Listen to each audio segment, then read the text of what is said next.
What do Kendrick Lamar, Daft Punk, and the Beatles all have in common? They've all at some point used sampling in their music. Sampling is the act of taking someone else's musical recording and implementing it into your own music. And it is also one of the most illegal things that a music producer can do. I'm gonna break down the history of sampling, some different types of sampling, some of my favorite samples, and why it is so illegal for a music producer to do. 1, 2, 3, 4, 5. Breakdown, baby.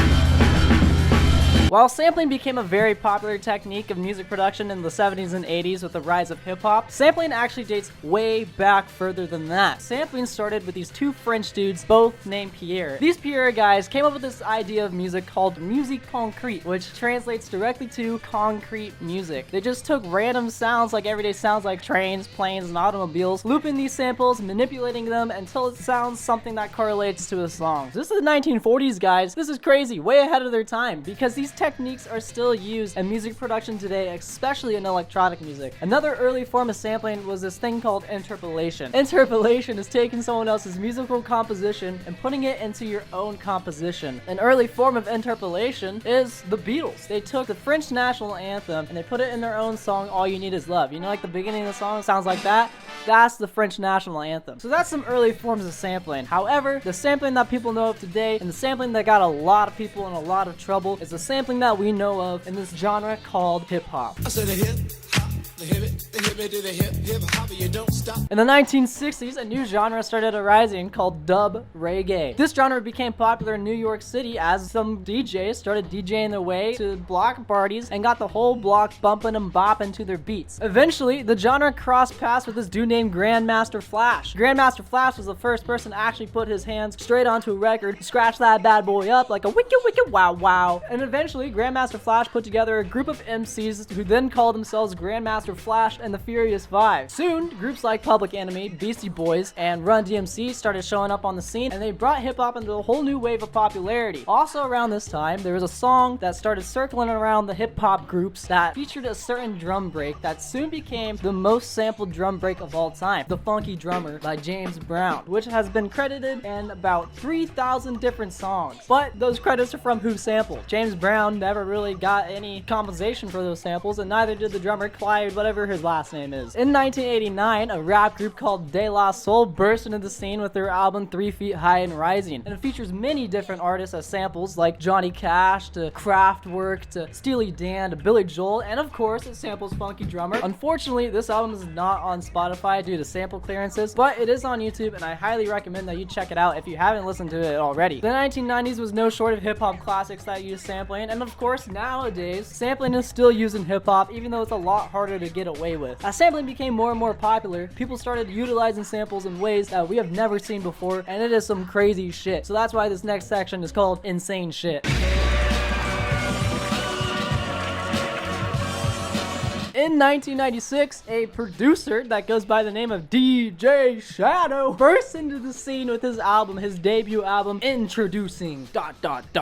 This was the very first album to be made with only samples. There's no live instrumentation, no live vocals, only recorded sounds by other people, and this paved the way for many, many genres, especially trip-hop. This album also influenced none other than Radiohead. This album inspired the drum sounds of OK Computer. After the release of Introducing ... a couple of Australian guys listened to it and thought, yeah, we can do better, and thus Since I Left You was born. This debut album from the Avalanches is something like no other album I've heard before. It is crafted with, of course, only samples, hundreds and hundreds of samples. I think the number is around 900. The only way I can really describe this album is a nostalgic disco fever dream. I highly recommend you checking it out because this is sampling at its best, honestly. And sampling, of course, made its way into other genres. IDM became a very popular music genre that utilized samples. Aphex Twin, in his 1992 album, Selected Ambient Works 85 to 92, utilizes samples. Not a lot, but there's a few samples in there, some drum samples and some vocal samples. My personal favorite being the use of the song Evil at Play in Aphex's Twin song X-Tall. Another one of my favorite IDM producers that utilizes samples is Prefuse 73. This guy combines samples and beats in a way that I've never heard before. I know I keep saying I've never heard before, but like every every one of these guys are so unique, it's crazy. And then another notable electronic album that utilizes samples is, of course, the 2007 album Untrue by Burial. This guy combined so many different vocal samples, and he like pitch shifted them and looped them and manipulated them in so many different ways to create such a melancholic and atmospheric atmosphere with these drum beats that he used samples from like the Metal Gear Solid games. He like fucking took the bullet shells falling and stuff like that and put them into that album. Also, highly recommend checking that out if you haven't already. So you're probably wondering, Kyle, you've been talking about electronic music and electronic sampling for a while. Where are the French guys? The two French guys. We all know them. Let's talk about these two French guys.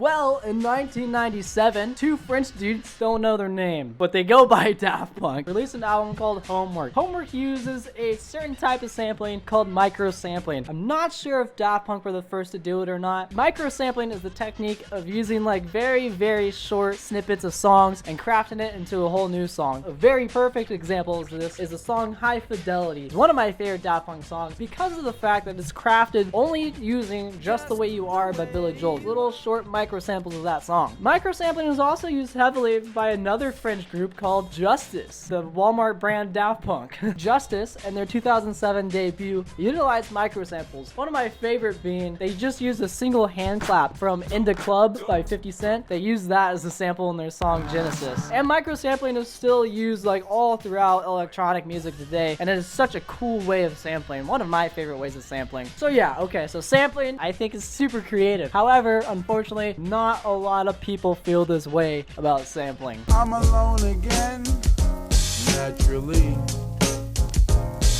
So remember that De La Soul album that came out in 1989? Very cool stuff. Well, that song utilizes like a 12-second sample of the Turtles song. Unfortunately, the Turtles were being a little pruny when they heard that. They took De La Soul to court and they sued their asses, dude. In 1991, De La Soul lost $2.5 million, which is insane. This is so insane because of the fact that hip-hop artists were doing sampling like all over the place and no one knew that it was gonna be an issue because they thought that they were being creative. I thought they were being creative, other people thought they were being creative, and this all started the argument that sampling is in no way creative at all. In 1991, another prune that goes by the name of Gilbert O'Sulivan sued the fuck out of Biz Markie for using a sample of his song Alone Again Naturally, and Biz Markie used that sample in a song with a similar title, and he sued Biz Markie for $250,000 and got the album taken off of all stores, no longer being distributed. The reason why this court case in particular is very important is because it was ruled in this court case that any form of sampling of any kind, no matter how long the sample is, a violation of copyright laws, thus being completely outlawed. And this shocked the music community, especially hip-hop. Chills went down their spines, man. They didn't know what to do. And now the game of hip-hop was changed. Either you had a sample from someone so obscure and rejected that like no one could figure out where the sample's from, or you just had to flip a sample so well that no one could even recognize it. Hence the rise of microsampling. People got creative with it, guys, because in order to use a sample legally, you gotta get it cleared by both the songwriter and the record company that owns it. If you're not like Kanye West and you can't afford a sample clearance, then you're just kind of fucked. But I mean, what do you guys think? What do you guys think of sampling? Do you think it's like something that should be this big of a deal and sued over, or do you think it's like its own art form? I think personally it's its own art form, but let me know.